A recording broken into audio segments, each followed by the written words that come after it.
Episode 110 of the Small Business Big Marketing Show. This time, I speak with the inventor of a very cool iPhone app that just won the big prize at Startup Weekend. Welcome to the Small Business Big Marketing Show, where successful small business owners share their secrets to take your marketing to the next level. Now here's your host, Tim Reid.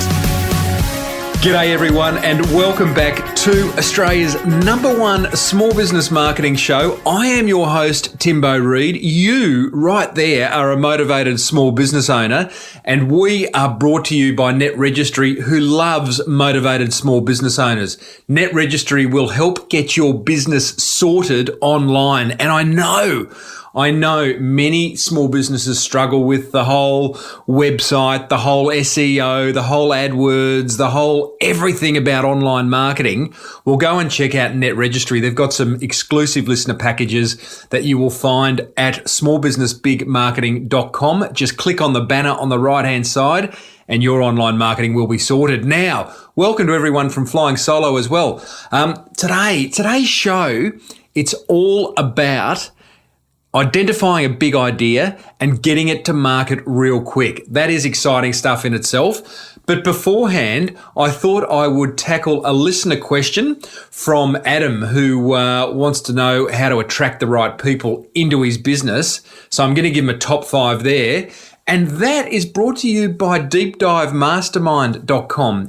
That is my mastermind group in which I want to work with you, the motivated small business owner, to meet once a week online via webinar and sort through your marketing challenges with me at the helm and a whole group of other small business owners who will be generating some thinking around your business and their business at the same time. If you want to find out more, go to deepdivemastermind.com and you'll hear a little recording of me explaining what that's all about.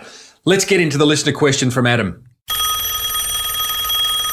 All right, I've got a listener question here from Adam Aflalo, and Adam asks, how does he market his business, or how can he market his business well in order to recruit the right people? Great question, Adam, and here is my top 5 ways of doing that. I think first of all, what you've got to do is get your branding right. And I mean for your entire business. Create one brand and create one brand well. You don't create a brand to attract customers and another brand to attract employees. You create one brand and you do it really well.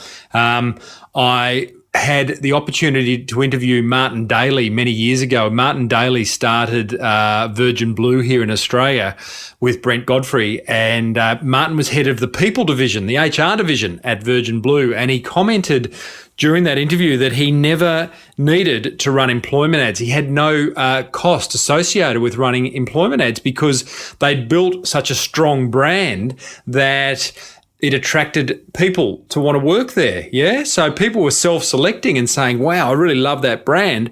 I want to work with them. And as a result, approached Virgin Blue directly. Any business can do this, build a strong brand and stand for something, and then you will attract the right people. Great brands stand for something and it'll allow people to self-identify, Now, feeding into that is tip number 2, which is to be clear on your personality and your guiding principles, and then live them in everything you do within that brand. And once again, that is going to help people identify with your brand and be able to decide, hey, that brand is a brand that I really love and would like to work for. So when I say personality, I mean, what are those 3 to 5 personality traits that you would like to be described like? Okay, so it might be cool, funky, fresh, modern, informative. It might be conservative, whatever it is. Be clear on what they are and make sure they come across in all your marketing. And from all your marketing, I mean right through from logo to employment ads to your website to the way you present to your voicemail, etc., etc. The second part of that is to actually be clear on your guiding principles, your core values, because when you clear on what they are, these are these things that allow you, they're kind of like filters for all the decisions that you make, right? So, for example, I used to work on the Uncle Toby's business, a cereal manufacturer here in Australia. Their guiding principles were healthy, wholesome Australian, right? And those 3 principles were applied to every business decision they made, okay? And once again, it's a great way of when people get a sense of what a business's guiding principles are, then they are able to identify with them and decide whether it is a business that they would like to work for and or spend money with.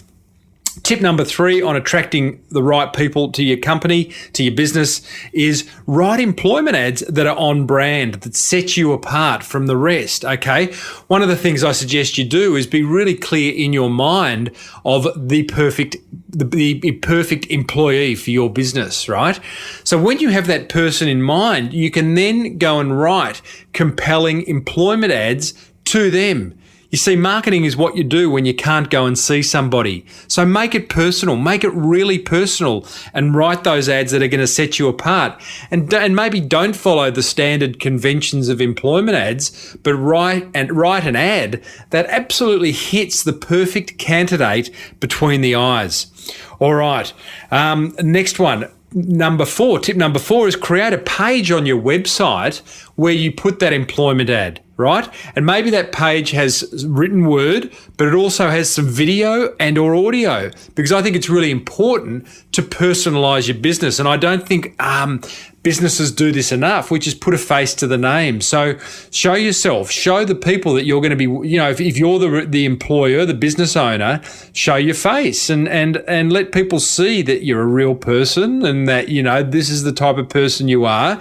And once again, it will attract the right people who want to work with someone like you. So create that page, detail the job on that page, and then you've got a link to share, which leads into my tip number 5, which is share that page everywhere. Yeah, list on seek.com, which is the employment site in Australia, but also list it elsewhere. So once you've created that page, put it on LinkedIn, put it on your Facebook, share it on Twitter, email it out to people who you might think would be appropriate for the job, and also share that link with other people in your network and ask them to share it with their database as well. And you might want to even incentivize it so that if someone does find the right candidate for you they end up taking the job and say stick around for 3 months, then you may well provide some kind of financial reward to the person who does that.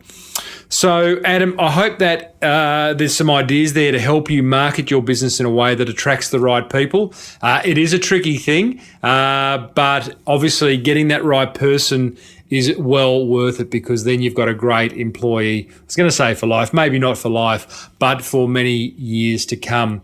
Thanks for your question, Adam. Okay, well, I hope that answer was of use to not only Adam, but to anyone else listening who's wanting to attract the right type of people into their business. As I said, brought to you by deepdivemastermind.com. If you want to work with me on a weekly basis to get your marketing challenges sorted, then come on over and have a look at what I've got to offer at that address. Now, this interview is interesting. Joshua Carl, alongside my longtime editor, Liam Holmes, entered an entrepreneurial competition about 8 days ago and won it with a crackingly good idea. And as I said at the start, this is an interview about how to identify a good idea, get it validated, and get it to market real quick. So without further ado, here's Josh. Joshua Carl, welcome to Small Business Big Marketing. Oh, thanks, Tim. Thank you. Mate, congratulations to you and Liam on winning Startup Weekend with what I reckon, and I'm thinking the world's going to reckon as well, a very good idea. Before you share what that idea is with us, just explain what Startup Weekend is all about.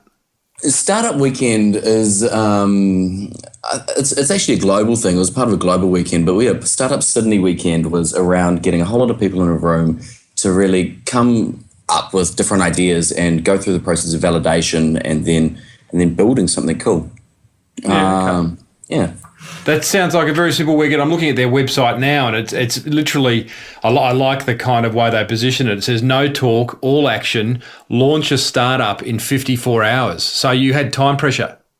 Oh, we had a lot of time pressure. So what's and Liam and I especially, we certainly had a lot of time pressure. It was, yeah. Okay. And so the thing is, you won it. So seriously, you obviously enjoy time pressure. So you've won Startup Weekend. What was the idea? The idea was called Flixy, and it was all around last-minute ticket sales to go see a movie, and really around selling distress space within cinemas. We came up with an idea for a mobile application that would allow cinemas to identify people through, within a certain area, and to be able to push ideas and deals and offers and sort of things to really get them in the door. Yeah, right. So I'm walking past a cinema. I've got the iPhone in the pocket. It beeps to say, "Hey, in 16 minutes you can be watching Skyfalls for $5." Yeah, essentially. Or come along and you can see Fallen 2 and we'll give you free popcorn and Coke. Okay, and it's all based around last minute stuff? It's all around the tail end of a movie's life cycle in the cinema. So not the box office, but sort of, when it starts to tail out. Yep. So around the area where, and it sort of targets the people that, I wanted to see this movie, but I just haven't got round to it yet. And it's that kicker to really get them in the door and get them to go see the movie that they wanted and the environment that they wanted to. You're also recognising the problem, which all great ideas do. The problem here is that, cinemas are so often empty in those quiet periods, which is a bit of a tautology because it's a quiet period. But I was in a cinema the other day in Perth, and I think there were 5 people in there. So that's 200 and 300 seats that were empty. And I tell you what, it's not uncommon. So you're addressing that problem for cinema owners. Yeah, well, it addresses 2 problems. It addresses the problems for cinema owners with having a lot of distressed inventory there. And then on the other side, a lot of people nowadays just think movies are too expensive. Yeah. Cool. So Josh, tell us about. So you've gone into Startup Weekend on a Friday night, Saturday morning, what it is, ready for the 54-hour incubator. Did you know Liam beforehand? No, I'd never met Liam before. Wow. Okay, so you don't know your new business. You didn't know your new business partner a week ago. So tell me about the process. What happened? We went in on a Friday night. It was a bit of a meet and greet. There's a whole lot of people there, and the room was buzzing with energy. It was down in the Fish Burners down in Ultimo, which is a great space in itself. And so the guys there, they put on some beers and they put on some pizza, and you get around and you talk to people. There's a bit of a practice pitch where they come up with 2 random words, and you've got to come up with an idea in 15 minutes and go and pitch it to sort of break the ice. And then people with ideas go up in front of everyone. They register their idea. They go up and they pitch it. You get a minute to pitch. And then I think there would have been like 35 different ideas that pitched. So you've arrived. Did you or Liam arrive with the idea? I came up with the idea. You arrived at Startup Weekend with an idea, ready to pitch. Yep. Completely different to what we actually did do. Yes. What was it? What did you arrive with? The idea was around being able to sit in a cinema, and when you watch a movie trailer and you go, "That's cool," you can hit a button and it sort of commercializes Shazam, and the app would listen to what the trailer is, recognize it against a database, and enable you to purchase a ticket then and there for the movie, even if it hadn't come out yet. Yeah, right. Okay. All right. I like this idea. I like your current idea better, but I get it. So, okay, back to Startup Weekend. Friday night, you drinks, nibbles, 1 minute opportunity to pitch to the room. Yeah. And with the aim of finding a team? With the aim of finding a team. But what happens next is that people go round and we've got our ideas written on a big piece of paper, and we're putting it up above our heads, sort of, trying to get people to pitch for us, because then it comes down to peer voting. So people go around with Post-it notes, and if they liked your idea and they liked your pitch, they put a Post-it note on your piece of paper. And the pieces of paper that have the most post-it notes, so that got the most votes from the people in the room, go forward to actually be able to, build a team and go forward and create it. Mm-hmm. Okay. Yeah. Okay, so you got a lot of votes, and so you then, as the owner of the idea, have the opportunity to decide who goes on your team? Yes. And so then it comes the the selection of choosing a team, which is quite cool, and it's very interesting to be able to, assess the skills and requirements that you need to take your idea forward, and the people that are coming up and that are interested. And, there are some people that you want and some people that, may not be right. But you don't know who's in the room. No, you don't know who's in the room. You've got, and at this moment, your idea is still your old idea, not your new idea, correct? It's still our old idea. Okay, so you've got an old idea, or at that point in time, it's the idea you think you're going to run with. Mm-hmm. Did you go in knowing what type of team you needed, how many, what type of personalities? I had a fair idea. Like I understood the business mechanics and how to sort of take it forward. Mm-hmm. But in order to be able to build something like this, I had no idea. Mm-hmm. So suppose what I should say at the start is people register what their skill set are before arriving. And so you have a name badge saying whether or not you're a technical man, you can code, whether or not you're creative, or you're a business and hustler guy. Yep. So then you can go around the room and go, I need a creative, and you'll see the name badge on. You go, okay, what's your skill set? What can you do? Are you interested in coming on board with our idea? Yep. Okay. So by Friday midnight or whatever time, have you got a team together? Yes. Right. You know what I love about this so far? It's this sense of time pressure, because I wonder, and we'll never know, but I wonder what would have happened if you had 54 days or 54 weeks and not 54 hours. Yes. Would you drag your feet? Would it be better? Would it be worse? Would it be overcomplicated? Time pressures can really simplify things.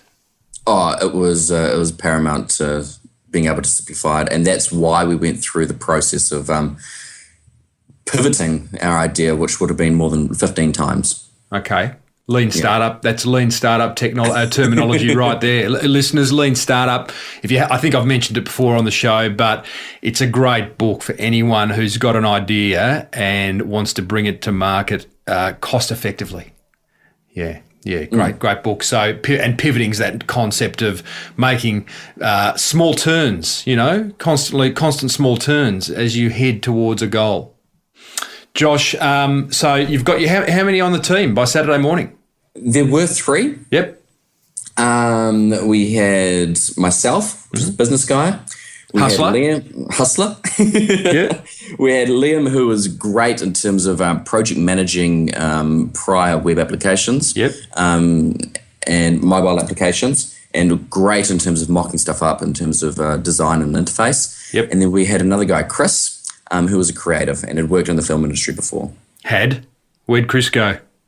Oh, actually, he might still be in there. Yeah. But what, in your team or was he? He was in our team, but then he had a baby he had to run off to. Yeah, that's important. Always important when wife gives birth. Start up second, birth first. All right, mate. So Saturday morning, what do you? You go home to have a sleep? Do you sleep, or you just keep going through the night?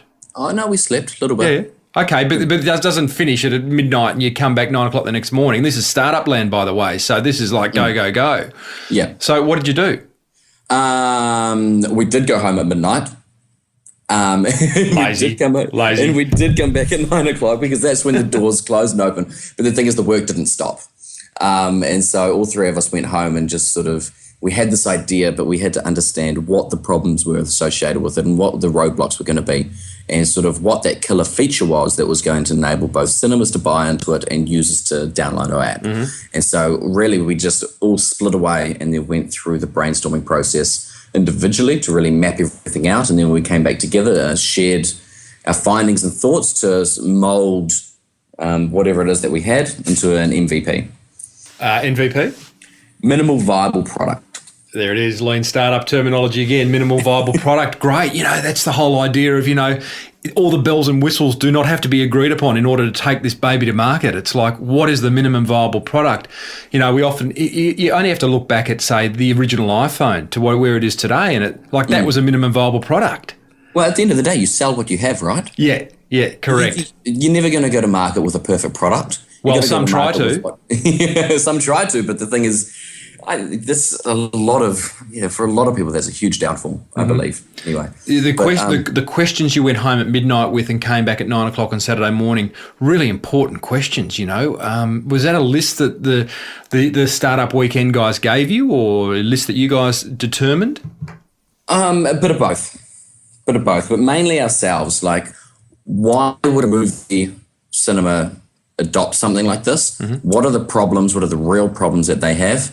Same with the users. Why would they download the app? Because nowadays, thousands and thousands of apps are coming to market. So why would a user choose yours over anyone else's?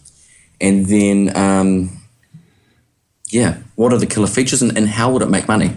Like, what are you going to build that, and how is there a roadmap for actually making revenue out of something like this? So someone's come back Saturday morning saying, I've got a better idea.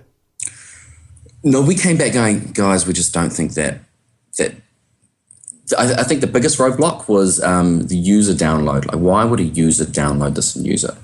Because it's going to save you money and get you to see more films. Oh, that's the new idea. Yeah. Gotcha. Yeah, good. Okay, so you've all come back going, I'm not sure we're on a winner here. So where'd the new idea come from? Just through brainstorming and through a process of talking to the mentors there, saying, this is what we have. These are the current problems we're facing. What do you think? And it was great that there were so many different people there within Startup Weekend. There would have been, more than 10 people, 10 actual mentors, but then there's so many more people in the room that you can really bounce ideas off. Yep. And they just give their feedback. Have you thought about this? Have you thought about this? These are the problems I see for you going forward. And so as a result, we sat there brainstorming on Saturday before we even decided on our idea until about 3 p.m. So clock's ticking. The clock is definitely ticking. Like, we started at 6 p.m. the night before. It's nearly 24 hours before we decide on our actual idea. And then from 3 p.m. Saturday until 6 p.m. Sunday, that's when we had to go out, build, validate, and really look at getting something to market. Right. So at 3 p.m. you have got your new idea. Flixy, yes. Flixy has risen to the top. Yeah? I guess it didn't even have a name at that point. No, it didn't have a name. Okay, so from 3, what do you do? The original name started off as Sound Ticket Thingy. Bum, bum. Hey? And, yeah. Well, I don't. That's not Web 2.0? No, it's not. So from 3 o'clock onwards, what did you do? 3 o'clock onwards, okay, we decided that the first thing we needed to do was validate that this was an actual problem for both cinemas and both users. So what we did is we created an online survey. We sent the survey out through hundreds of online channels in terms of different blogs, Twitter, Facebook, different Facebook pages.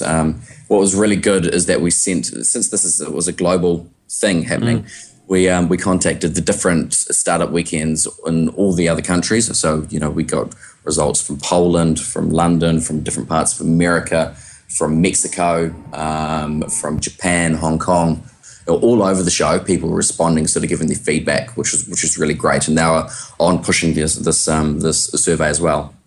Using SurveyMonkey or Google Forms, this online survey was created? Google Forms, distributed out, hundreds of different channels. Feedback comes in. What deadline did you give for feedback to come in? We didn't actually. We didn't give a deadline. Mm-hmm.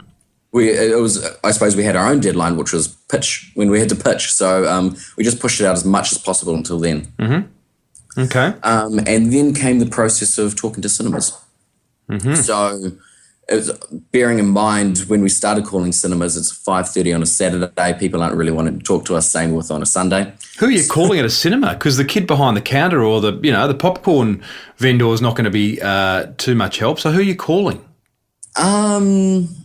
we talked to the duty manager. It was quite good. For some of them, it was quite hard to get hold of. It was good at about 6:30 on Saturday. We got hold of the owner of Govinda's, which is a cool little cinema down here in Darlinghurst. We talked to Dendy Cinemas. We talked to the Palace. All of them said, the real people you need to talk to is the marketing manager. But when asking if these problems were, in the cinemas, do you have distressed space? How big is your vacancy? How often does this happen? What are your peak levels? What peak times that this is something that's real? They all gave, quite good answers back for. And then Sunday, I got on the phone. I found via LinkedIn the business development executive of the New Zealand Trade Commission, New Zealand Film Commission. So I called him up. Hustling. Wow. Called him up at maybe, I don't know, it would have been, I thought he deserved a sleep in, so about 10:30. That's reasonable. Yeah, it was reasonable. Told me to call back half an hour, and then half an hour later called back and had a really good chat with him. And he was putting me on to the head of marketing for the New Zealand Film Commission. Love that. Through prior business dealings and something else that I do, I've also got onto business development exec for Hoyts and sent him a couple of emails and got on the phone to him. Same with some people from Warner Brothers. So in terms of scope and validation from market, it was really good. We got some good feedback. Listeners, I'm talking to Joshua Carl, who has come up with a very clever iPhone app called Flixy, along with the editor of my show, Liam Holmes. Hey? Bit of inside running there. Hey, Josh, one of the things that really interests me, I always reflect back on when Apple first came up with the iPod, and I don't know how much research Apple do, but I'm kind of guessing that if they'd gone out to market and said, "Hey, we're gonna create this little box that you can put in your pocket. It's white, and you can throw away all your CDs and buy your music from us," people would have gone, "Yeah, right, as if. I'll stick with the CDs, thanks." Well, history tells a different story. My point is, how much do you listen to the market and how much do you listen to your gut? I think we listen to the market in terms of understanding what a problem is. But in terms of gut, I think it plays a massive part. It plays a huge part in and you've got to listen to your gut if you want to be disruptive, right? So, yeah. I wonder how that debate interesting question for a venture capitalist. You stand in front of a VC and say, "I'm listening to my gut here. It'll work. I know it'll work." But, they want to know what the market's saying. So there is a balance, isn't there? There's a definite balance. And to be honest, there's some cool new technologies that are coming out, especially in mobile. And the market doesn't always know what those technologies are and the benefits that they can bring back to them. No, the market doesn't know what they don't know. Oh, there's some Socrates there, isn't it? Is it? Okay, I'll go with it. Very philosophical of me. Hey, so keep going. So you're getting your feedback. You've gone to the cinema owners. You've gone to the cinema goers. You are starting to hone this baby in. Have you named it yet? We did name it, and that was all Liam. All Liam and his outsourcing to some brilliant friends. A friend He's of his. Good like that. Oh, he's fantastic, which is an awesome benefit of having the right person on your team. So coming up with a name, what were the criteria there? Domainavailable.com? Yes, domain available, something that people could spell easily. They could hear it and go, "Okay, I know how to spell that." Yep. I think one word was important, something that was catchy and something that really... when someone listened to it or heard it for the first time, they could recognize what industry it was playing in. I can't believe that Flixy, FLIXY.com was available. We got flixyapp.com. Aha. There you go, Flixy app, APP.com. Cool. Okay, so name, website, take us through product. What's next? Name, website, and then it was just really about marketing. Because we've got validation from the cinemas. We've got validation from customers. Oh, sorry, I missed one important thing. We had to get a deal on the table. So if we could get a cinema on board that had a deal on the table, then that was going to really drive it home for us. So I got on my bike, went down to the local cinema down on George Street, and went and started talking to the managers there, the ticketing people. I got my camera out, or my video camera, started filming a whole lot of people that were going in to see a movie. Mm-hmm. And then they had this deal on that a ticket price is normally $18.80, but you can get a ticket plus a Coke and a muffin, I believe, for $18.80. Mm-hmm. Now, to be fair, this was a standard deal that was being offered, but we, I suppose we sort of sweet talked the people that were offering it into allowing us to push it out through our app as an initial deal. And this was unlimited and guaranteed. So hang on, the app's live? No, the app isn't live, but we have a deal on the table. So when the app does go live, we have something to push out. Right. Okay, so you've got an agreement with a real cinema in George Street, Sydney, saying that this is the deal, and we would agree to push it through Flixy when Flixy goes live. Correct. Wow. Okay. So validation, your commercial reality starting to happen. Mm-hmm. Oh, wow. So do you have to, by the end of the 54 hours, Josh, what have you got to deliver? Everything you've just explained, anything else? I think it really depends on the idea and the complexity of it. But in terms of what we need to deliver, we need to prove that there's customer validation. Have we interviewed customers? Have we integrated feedback into our business model from those customers? Have we built a fan base? Mm-hmm. And are people actually wanting to, do something with this? Which was, really helpful through Twitter and Facebook followings. Mm-hmm. What is the business model? And do we have, what's the potential acquisition or rollout strategy right from the get-go of taking this to market? And do you have a clear and realistic revenue model? And then the last point of judging criteria really came down to execution. Is there a functional prototype? And have we executed well as a team using the skills that we have together to really, drive this home? So now, go on. Bearing in mind, the people we were competing against, they had teams of, 5 to 6 apiece. Mm-hmm. And when Chris dropped off, there was just Liam and myself. So it was two of us doing as much as we possibly could. So what's a functional prototype look for Flixy? Well, it was the workflow of what the app would look like and the user face on the iPhone. So we did iPhone mock-ups and sort of, taking what the app would look like through step by step. Mm-hmm. Yeah. Okay, so screenshots. Screenshots, no back end, but screenshots. Mm-hmm. Okay, so there's plenty of design going on. There's no development. Yeah, but to be honest, we couldn't do the development. No, of course. Because we have to have real understanding from the industry, like how would this integrate with the cinema's systems? And that was information that we couldn't get at the time. Yep. So it's not until we get that understanding that we can really roll out and, look to start building. So how does Flixy make money for you? For us? Yeah. There's one of two ways that we're throwing around. One was a subscription-based model. So it is free for users, and cinema's only paid when we get people in the door that wouldn't have otherwise been there. So through the app, we can actually identify, whether or not that was 10 people, 100 people, 10,000 people, and depending on how many people we got on cinema seats that wouldn't have otherwise been there, would look to either charge per person or just a flat subscription model. Mm-hmm. Mm-hmm. Or you could sell the app. Sell the download, the 99-cent model. Mm-hmm. Yep. Cool. Have you decided on what the model is yet? We have preferences. Yep. But we're now in the process of talking to those people, to the people in the industry that we need to, in order to understand, what will really work and what they're,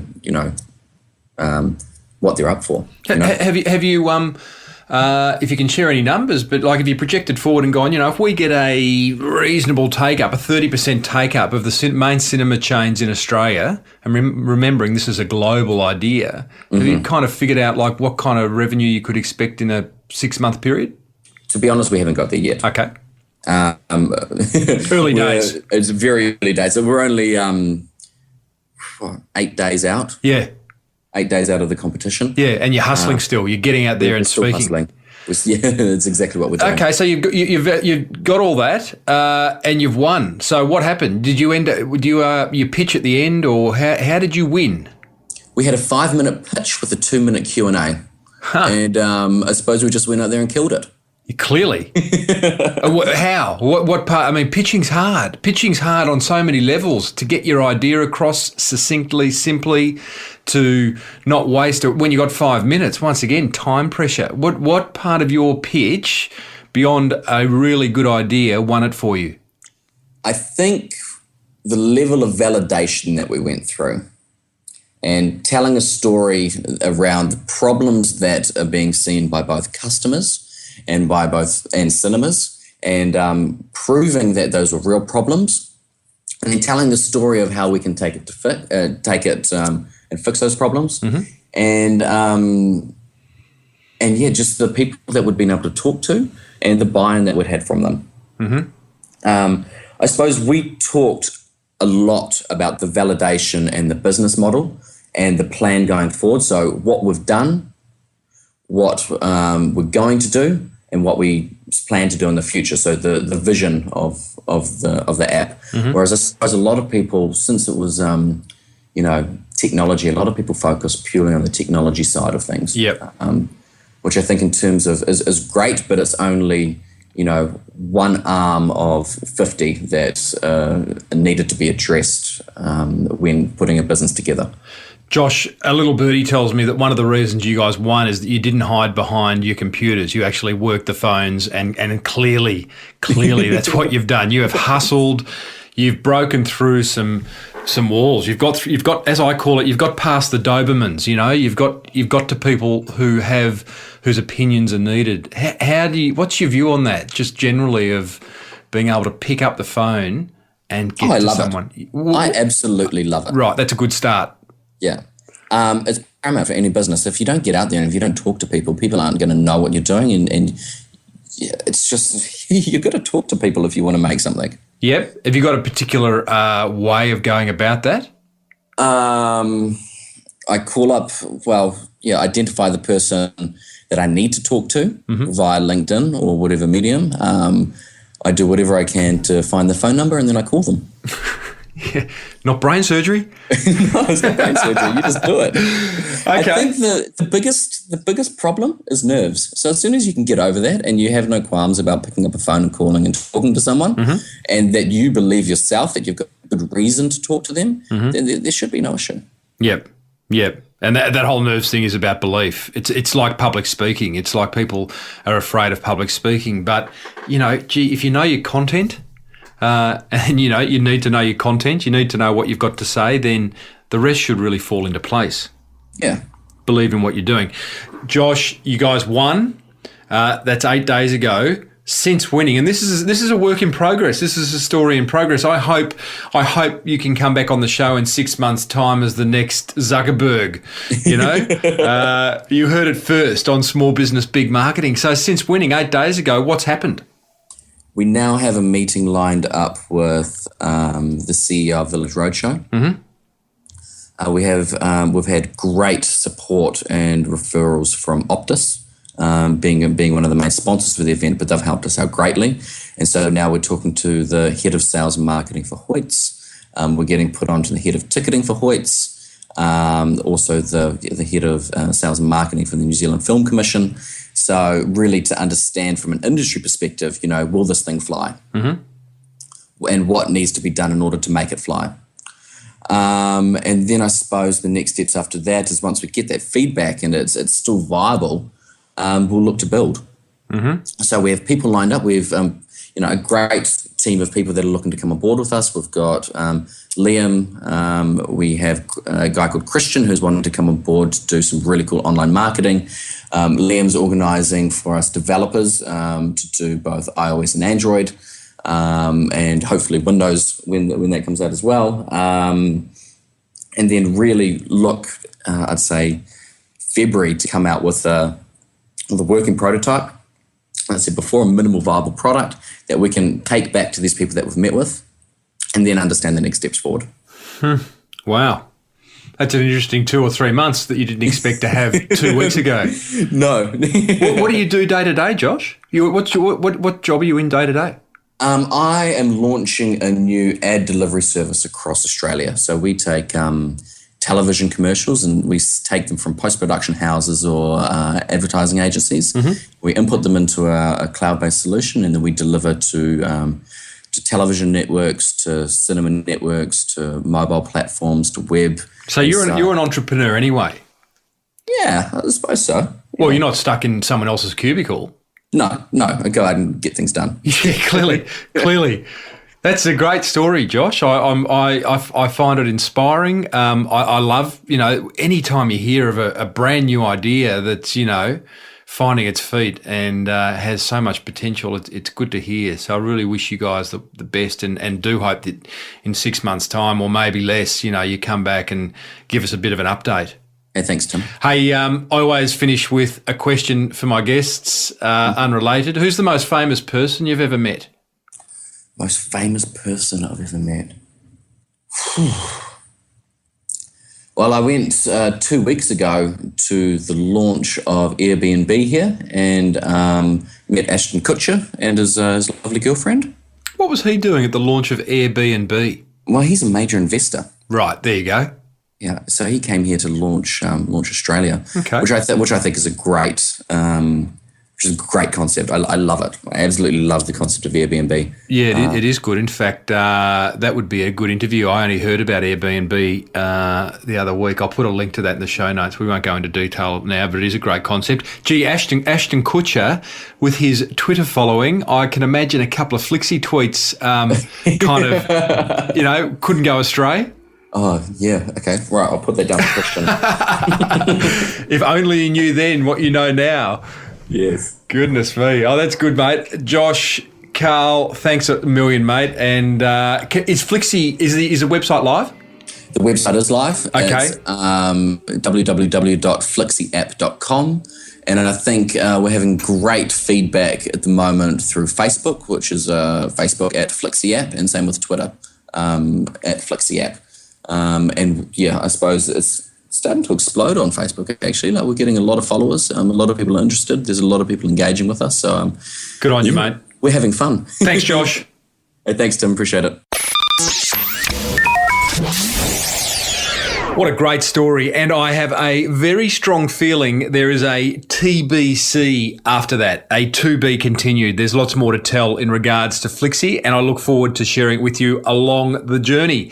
Guys, that's it for today. Feel free to go and join the conversation at facebook.com/small business big marketing, or send me a voicemail from smallbusinessbigmarketing.com if you've got something to say or a question to ask. Until next time, may your marketing be the best marketing. See ya. You've been listening to the Small Business Big Marketing Show with Tim Reid. Want more marketing goodness? Then visit smallbusinessbigmarketing.com.